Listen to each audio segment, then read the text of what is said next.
The Tower Treasure, credited to the non-existent Franklin W. Dixon, and ghost written by Leslie McFarlane. Chapter 22, The Search. Lunch, motorcycles, everything else was forgotten. With a wild yell of delight, Frank began to scurry down the embankment that flanked the right-of-way. At his heels ran Joe. They raced down the grassy slope until they came to the wire fence. They scrambled over it, heedless of tearing their clothes. They dashed up onto the cinder path beside the rails. "What if we're wrong, Frank?" panted Joe. "We can't be wrong. I just know that's what Jack Lee meant. The old tower. It was the old water tower he meant all along." He didn't have time to explain. The Hardy Boys were tingling with excitement. It seemed that they could never reach the water tower. They dashed along the cinder path with all the speed at their command, but the tower still seemed a long distance away. "If only we have stumbled on the secret after all, Joe! It'll clear Mr. Robinson! We'll get the reward! Dad'll be proud of us!" These thoughts gave them new strength and their hopes were high as they neared the tower. The structure reared gloomily from beside the tracks. At close quarters it was even more decrepit, even more in a state of disrepair than they had imagined. The old tower had been abandoned for some time in favor of the new tank nearer the station. It sagged perilously. The ladder that led to the top lacked so many rungs that at first the boys feared they would be unable to ascend. "If Jack Lee got up this ladder, we can do the same," said Frank, as he stopped, panting, at the bottom. "Let's go!" He began to scramble up the flimsy ladder. Hardly had he ascended 4 rungs than there came an alarming crack. "Look out!" Frank clung to the rung above, just as a rung snapped beneath his weight. He hung in midair for a moment, then drew up his feet and placed them on the next rung. This proved firmer, and he was able to go on. "Don't break 'em all," called Joe. "I want to be in on this." Frank continued up the ladder. Occasionally, when he came to a place where a rung had broken off, he was obliged to haul himself upward by main force, but finally he neared the top.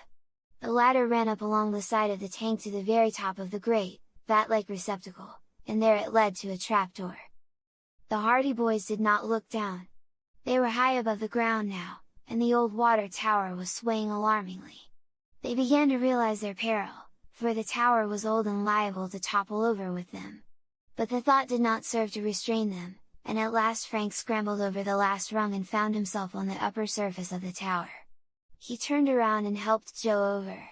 Far below them lay the countryside, the green fields laid out in neat patterns, the roads in the distance like white ribbons, and the railway tracks glistening in the sunlight. The wind seemed much stronger on top of the tower, and it whistled about their ears. The flimsy structure swayed to and fro with every movement they made. The trapdoor was closed. Frank went over to it and tugged at it, but the timber was heavy and Joe was obliged to help him. Between the two, however, they managed to raise it, revealing a dark gap that led into the recesses of the abandoned water tower. The upper part of the tank was a space about 4 feet in depth and separated from the lower, or main portion by a thick floor. Frank lowered himself through the opening, and he was quickly followed by his brother. They crouched down below the roof of the tank and peered about them in the obscurity. "It must be in here. There's no other place he could have hidden the stuff," said Frank. "Let's hunt for it, then. I wish we had brought our flashlights." Frank, however, had matches. Cautiously, he lit one. Then, crawling on hands and knees, he advanced into the darkness of the tower. In the faint glow of the match they saw that the place was half filled with rubbish. There was a quantity of old lumber, miscellaneous bits of iron, battered tin pails, crowbars, and other things piled up pell-mell in all parts of the tower. But there was no sign of hidden loot. "It must be here somewhere," declared Joe doggedly. He wouldn't leave it out in the open. "Probably it's in behind all this junk." Frank held the match. They had to be careful, for the place was as dry as tinder and any negligence might have made the whole place a mass of flame from which there would have been no escape. In the glow, then, Joe searched frantically, casting the old pails and the old bits of board and lumber aside with reckless abandon. One entire side of the tower top was searched without result. Then, on the far side, they spied a number of boards piled up in a peculiar manner.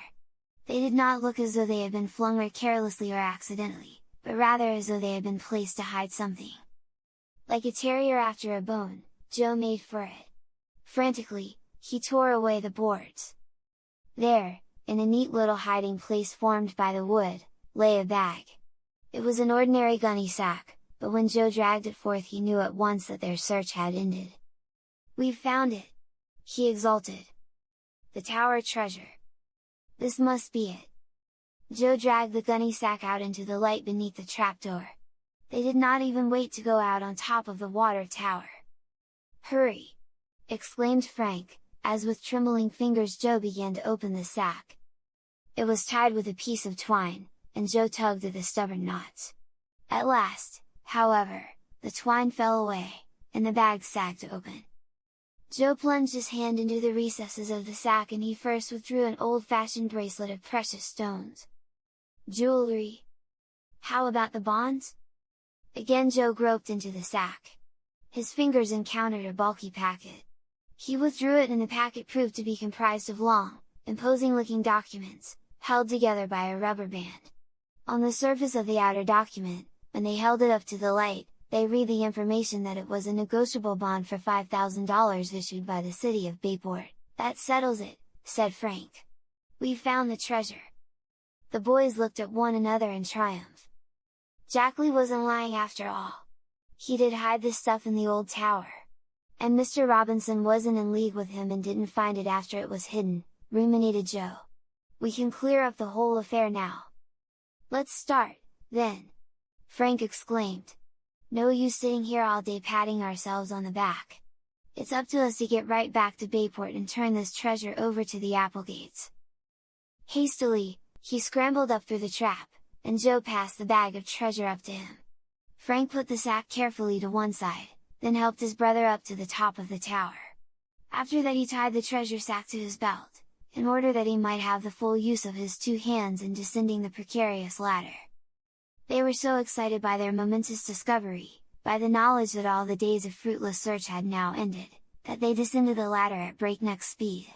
The last two rungs of the ladder snapped under Frank's feet and the boys were obliged to undertake a drop of 6 feet in order to reach the ground, but they hardly noticed it.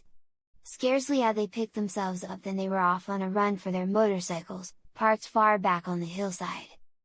"We've shown 'em, eh?" gasped Joe. "I'll say we have! Oh boy, won't this surprise everybody? Now I'd like to see Dad tell us we're not cut out to be detectives. Wait till Adelia Applegate sees all her jewelry back again! She'll change her opinion of us! Wait till Erd Applegate sees his bonds back! And wait till Chief Collig and Detective Smuff hear about it!" So the hardy boys gloated over their prospective return, but beneath it all they were thinking of what this discovery meant to the Robinsons.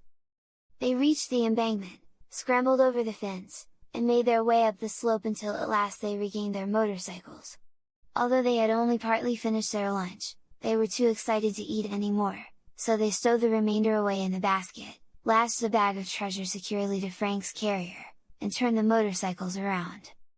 "What a lucky chance for us that we decided to go down this road!" declared Frank. "If we had done as we intended and circled around by Chet's place we would never have found the stuff.